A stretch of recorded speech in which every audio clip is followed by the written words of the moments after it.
and Bobbi Althoff are back in a new 90-minute interview of her podcast called Not This Again. So here's a clip of Drake talking about all the various criticisms he's faced along his journey, including being called a culture vulture. Oh, you're a culture vulture, or like like people will describe the collaborative efforts that I've put forth and the artists that I've picked up and lifted up or shine a light on as me taking, they'll put a negative spin on it and try and tell me, that it's a self-serving thing or whatever. And I think I get really sensitive about that. And I think at that moment I was just like, well, you know what? Then don't even worry about it. Listen, I'll relate to Drake. Go ahead. You do? I feel him. Okay. How so? I feel when you have good intentions and you're trying to help people, and then when, things don't work out for them, they want to come back and blame you that things didn't work out for them, even though when you were working with them or helping them out, it was done in a pure fashion. Okay. I feel him. I could see that. Listen, I don't think Drake should have told everybody how aggravated he gets by the culture vulture thing, but I don't think Drake should be pegged with the culture vulture thing. No, that's, by the way, trust me, as someone, I think you and I could both speak to this. It is the most misused, not understood insult of all time. People just they know white it, people know or light-skinned people and say it. Yeah, they know it riles people up, so that's why they throw it around on social media a lot. Yeah. But if you're not from the culture, you didn't grow in the culture. That's not well, what culture but how is Drake not from the culture? How is Drake not from the culture? I mean, I'm not saying him. You're just saying people in general who use it. Well, we're talking about Drake. We was talking specifically about Drake. We're talking about Drake, Shawnee. Well, all right. Well, if we speak about Drake specifically. There we go. Hi, Shawnee talking. Yo, shut up, Bonito. You know what I'm saying? But I'm saying that they're saying there's certain things that go on within the culture that he may not have been privy to. Growing but that up. still wouldn't make you a culture. His dad is still a black man from Memphis, bro. Like that's not culture. And are you talking about black culture or hip hop culture? Like I was talking about hip hop specifically. Yeah, hip hop culture. I was talking about hip hop specifically, and I was also talking about even the Caribbean influence of it, where he grew up in Toronto, and the international influence and of where he grew up in Toronto. Right. You know what I mean? Like all of it. Yeah, and I can't say whether he is a vulture or not. I'm just saying, based on the last, whatever beefs he's had, and people are like, oh, no, you're not really real. When you really talk to him, he's not really like that. The biggest problem with is though he's not from the culture. But the biggest problem, Shawnee, is that it's completely backwards. And I'm down to criticize Drake. We do this. But at times, when it's appropriate, the vulture part means you're taking from and not giving to. Right. Drake has probably uplifted every genre he's been a part of more than he's taken from it. Is it only that you're not giving it back? Or That's you're what the just vulture part is. You're taking from for your own use. Like you're capitalizing off of you're being a vulture about it. That would be taking and not giving back. And not giving. Right. That would be taking and not giving, the vulture part. And there's a bunch of acts that I'm sure, Shawnee, you weren't up on that you were up on after Drake did something with them. Stop crying. He put. Yeah, but that's what we mean. Like to that part, like he's. Well, I think. Look, the only piece that got pegged clear when you're talking about Drake and a culture vulture and all of this was what Kendrick articulated with the gang culture stuff. Right, like the Black American piece, where you're talking about you're a Canadian. That doesn't mean you're not a part of hip hop. Toronto's got a big hip hop scene, and it's thriving. You can be a part of that. The Caribbean culture, which you grew up around, and these are kids you grew up with, and worlds that you have been a part of. You know what I'm saying? And also, it's just a part of the greater Toronto culture. When you get into talking about gang culture and these things, which Toronto does have some gang culture too, but. And by the way, how many rappers have been a part of being a culture vulture when it comes to gang culture? Yeah, Kendrick is not a gangbanger and uses it in his music too. Maybe part of his life, but everybody uses that inappropriately if we're being honest. Right. It's not a life they live, but they all reference it. It's not just Drake.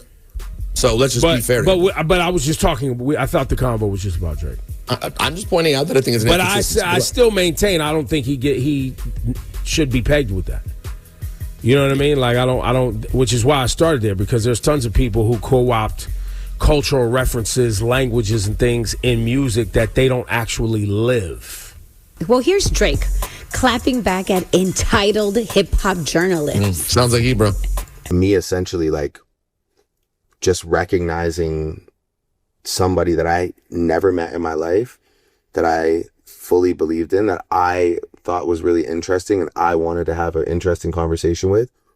It pissed off like so many, like all these fucking losers, these like, you know, like story journalists and like this guy and that guy who like feels so entitled to this interview about, and Drake never does anything for like this type of media. And it just like made people so angry that two people who actually like have just like maybe nothing to talk about or everything to talk about, but just based on like random energy could come together. I think it changed a lot of things.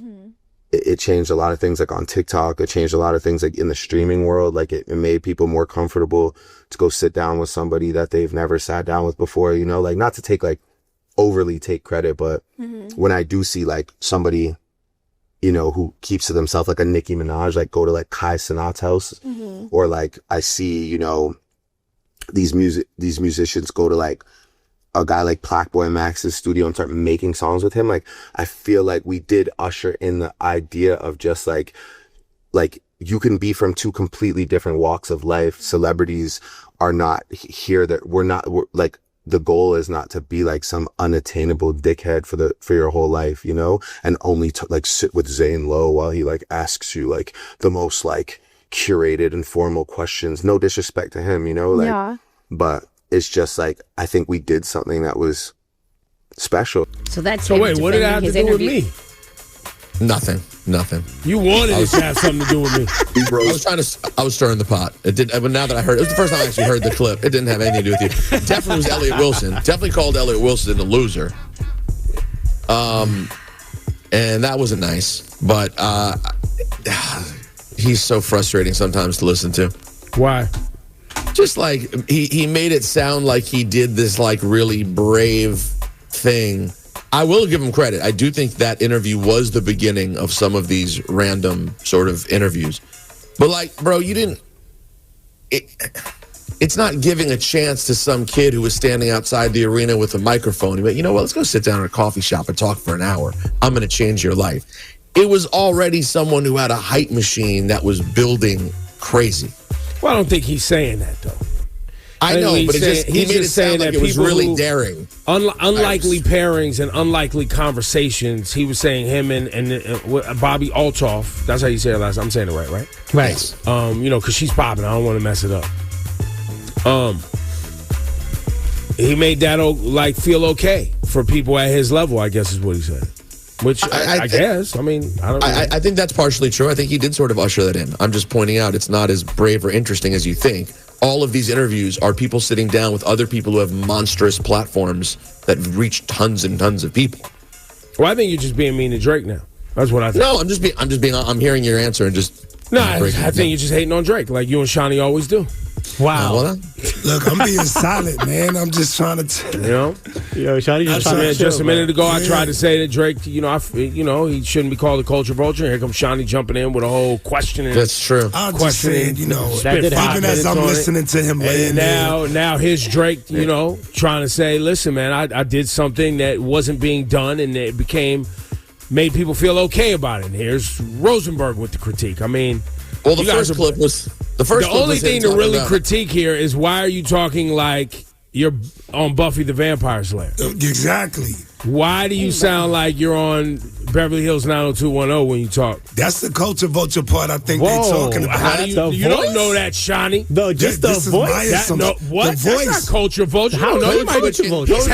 He's hanging out with suburban girls talking like that all the time. I just don't know that. See, Shawnee, you didn't see the interview. You got to put into context. They're sitting in a big room overlooking the mountain in Switzerland, laying in a bed with beautiful lighting and champagne. Yes. It's a vibe. Make me talk white. I don't know. But Shawnee, you talk soft. Shawnee, you would talk softer. And I would talk softer. Yo, Shawnee would put the voice on you. Yeah, Yeah, I might do that. See? But I wouldn't be like, It's just sometimes my Now, emotions get where's too the clip high. of Rosenberg knows about that voice? He's got that same voice. I do. Rosenberg's got that Rosenberg same is voice. white. They teach that voice at Hebrew school. No, no. What? I'm from the suburbs. It can come out. Code switching is a real thing. People code switch. It is. That's You not did it the with style Lil' of Kim, Rosenberg. who's from Brooklyn, though. That didn't make any sense. Yeah, but she's like a gay icon, so I got gay. That's your Flashing Lights report.